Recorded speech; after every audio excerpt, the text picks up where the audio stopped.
साहब ज़ेबी हजरा पंजाब और पंजाबियत के हवाले नाल एक जाना पहचाना नाम ने। इन्हां दे वीडियोज़ और व्लॉग्स तुसीं अक्सर वेखदे रहिंदे हो। जड़ामाला तो बेसिकली तलक है इन्हां दा और इन्हां दा काम पंजाबी माँ बोली दे वधा लई और पंजाबी माँ बोली दे हवाले नाल जो औकड़ा ने उन्हां ते वीडियोज़ बनाउंदे। जिहड़े सोशल मीडिया ने 20 करोड़ पंजाबियों आपस के विच जोड़िया। असी वेख रहे हैं कि प्रिंट मीडिया या इलैक्ट्रॉनिक मीडिया अजकल उस हिसाब नाल नहीं वेख्या सुनिया जा रहा, पढ़िया जा रहा जिस हिसाब नाल सोशल मीडिया की रीच है। सो तुसी इहनूं किस तरह वेखदे हो कि तुसी जो तुहाडी फील्ड है और पंजाबी दे वधा लई इस तुसी किस तरह इस्तेमाल कर सकते हैं मजीद बेहतर, इस ते तुसी जानना चाहो। सब तो पहला तो सलाम है मेरा सारी संगत नूं। गिल साहब जिन्ने वीर साडे इत्थों लहिंदे पंजाब चों या चढ़दे पंजाब चों आए ने, बाहर देसां विदेसां चों आए ने, ते उन्हां सारियां दा इत्थे आउण दा धन्नवाद। साडे वर्गे बंदियां नूं नजीब जिहड़े ने जिन्हां दा कोई मतलब असीं अपने आप नूं हुण तुहाडे सारियां सामणे बैठ के गल करनी तां ओह इदां भी सूरज नूं दीवा विखाउण नहीं पैंदा। तो बट्टू साहब का स्पैशली थैंक यू कि उन्होंने एडा वड्डा मेला सजाया और एडा वड्डा कट किया और सांभिया बड़े सोहने तरीके लैके चले। बाकी सोशल मीडिया असीं वरतदे हां अपनी माँ बोली वास्ते, अपने हितों वास्ते, अपने हकों वास्ते, साडे विरसे नूं, साडी बोली नूं या साडी पंजाब धरती नूं जिहड़ियां औकड़ां पेश ने साडी नौजवानी नूं या साडे बाकी पंजाबियों नूं नहीं पता, वो सोशल मीडिया राही टिकटॉक हो, यूट्यूब हो या फेसबुक हो, राही असीं लोकां तक अपना सुनेहा जिहड़ा वो दिंदे हां। ते सोशल मीडिया के दौर दे विच अज असीं एंकर भी आप हां, सवाल भी आप करते हैं, जवाब भी आप करते हैं। कोई मतलब कि किसी को सानूं जाण की लोड़ नहीं पैंदी कि बाई जी साडी खबर अखबार चला दे। कि पहले वक्तां दे विच अपने बंदे जानते सन कि पंजाबी की खबर लवाउणी है, हाँ, तो वो अगों मतलब बैठे हुंदे ਜਦੋਂ तक असीं जिउंदे हां असीं तुहाडी खबर नहीं लगन देवांगे। सो सोशल मीडिया ने सानूं जोड़िया ते बहुत वड्डी चीज़ है, सब तो वड्डा हथियार है साडे कोले अज साडी हित साडी औकड़ा अगे लैके आउण दा, इन्हां दा चानण पाउण दा और इन्हां दे मसलिਆਂ दे हल लभण दा। ठीक है, हाँ जी बिल्कुल। गल पता की है साडे वास्ते साडा ये चादरा या कुर्ता जिहड़ा ना इस करके भी जरूरी है कि उन्हें बड़ा डिग्रेड किया गया पिछले टाइमां दे विच।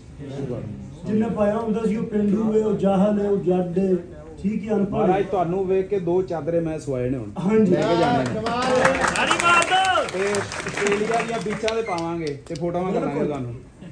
सोहना कपड़ा पाओ कोई फर्क नहीं है, तुसीं तन ढकना अपना जिवें ढक सकदे हो ढको, पैंट पाओ कोई फर्क नहीं। लेकिन गल है भी सानूं जरूरी ये क्यों है इस तो है क्योंकि जिवें साडी बोली नूं डिग्रेड किया गया, साडे चादरे नूं कल्चर नूं किया गया उस हिसाब नाल, ठीक है ना। तो जे अज हुण असीं जे सानूं 4 जी जानदे, भाई नासर नूं जानदे ने, अंजम वीर नूं जानदे ने, तां ये अगर पाउणगे तां इन्हां नूं जिहड़े फॉलो करदे लोग वो करनगे। मैं चादरा लाउंदा, ठीक है, मैं रीलां इहदे ते पाउणा ते चंडीगढ़ तो मैनूं फोन आया एक ब्रांड का कि उन्होंने असल में स्पैशली लॉन्च कर रहे हैं, तुहानूं देख के आ गए साडी ओल्ड स्कूल। मैं आख्या फिर तुसीं कर रहे हो तो मेरी फोटो बाहर लाओ, ठीक है ना। सो ये होनी चाहिए क्योंकि साडे कपड़े नूं साडे लिबास नूं गल थोड़ी याद करनी है मैं कि माशाअल्लाह बहुत लंबे समय तो कोशिशां कर रहे हैं अपने सारे बजुर्ग भी ते बंदे अपने कि पंजाबी नूं दा बनदा स्थान जिहड़ा अपने इत्थे मिल गया।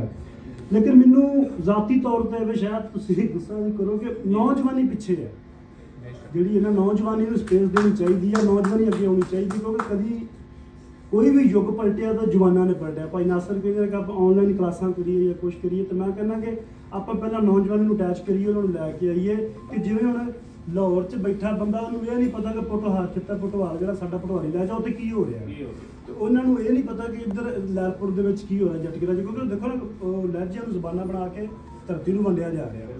सो इस करके मैं ये कहांगा कि तुसीं एड्डी वड्डी कोशिश कर रहे हो, प्रचार कर रहे हो, तो नाल नाल ना कोशिश करो कि नौजवानी नूं भी जोड़ो। मैं एक गल होर करांगा, मैं चाहुंदा वा कि सारे असीं मिल के इस तरह करिए कि महीने दे विच एक वारी 8 दिनां च नहीं महीने दे विच एक वारी किसी भी पंजाब के एक शहर के जिवें सोया साहब नूं सारे लोग जानते हैं, नासिर ढिल्लों नूं बहुत लोग जानते हैं, ज़ेबी हजरा नूं बहुत लोग जानते हैं, उधरले पंजाब च तो जानते ही नहीं, इधर भी बहुत लोग जानते हैं, वकार भिंडर है बहुत लोग जानते हैं उन्होंने। तो सारे मिल के असीं किसी भी एक तहसील दे विच जिहड़ा ਕਿਸੇ ਜਗ੍ਹਾ ਤੇ ਕਿਸੇ ਗਰਾਊਂਡ ਦੇ ਵਿੱਚ ਇਸ ਤਰ੍ਹਾਂ ਦਾ ਇੱਕ ਇਕੱਠ ਕਰੀਏ, ਜਿਹੜੀ ਨਵੀਂ ਨਸਲ ਹੈ ਉਹਨਾਂ ਨੂੰ ਅਵੇਅਰਨੈਸ ਕਰੀਏ ਕਿ ਆਪਣੀ ਜ਼ੁਬਾਨ ਨਾਲ ਜੁੜੋ। ਸੋ ਸਾਨੂੰ ਇਹ ਕਰਨ ਦੀ ਲੋੜ ਹੈ, ਕਾਲਜਾਂ 'ਚ ਜਾਂ ਸਕੂਲਾਂ 'ਚ ਜਿੱਥੇ ਵੀ ਅਸੀਂ ਬੈਠੇ ਹਾਂ, ਸੋ ਸਾਨੂੰ ਸਾਰਿਆਂ ਨੂੰ ਮਿਲ ਕੇ ਜਾਣਾ ਚਾਹੀਦਾ, ਕਿਉਂਕਿ ਸਾਡੀ ਆਡੀਅנס ਬਹੁਤ ਹੈ ਇਹਨਾਂ ਦੀ, ਇਹਨਾਂ ਨੂੰ ਸੁਣਦੇ ਆ ਲੋਕ। ਸੋ ਜਦੋਂ ਇਹ ਗੱਲ ਕਰਨਗੇ, ਇਹਨਾਂ ਦੀ ਗੱਲ ਜਿਹੜੀ ਨਵੀਂ ਯੂਥ ਹੈ ਉਹ ਮੰਨਣਗੇ।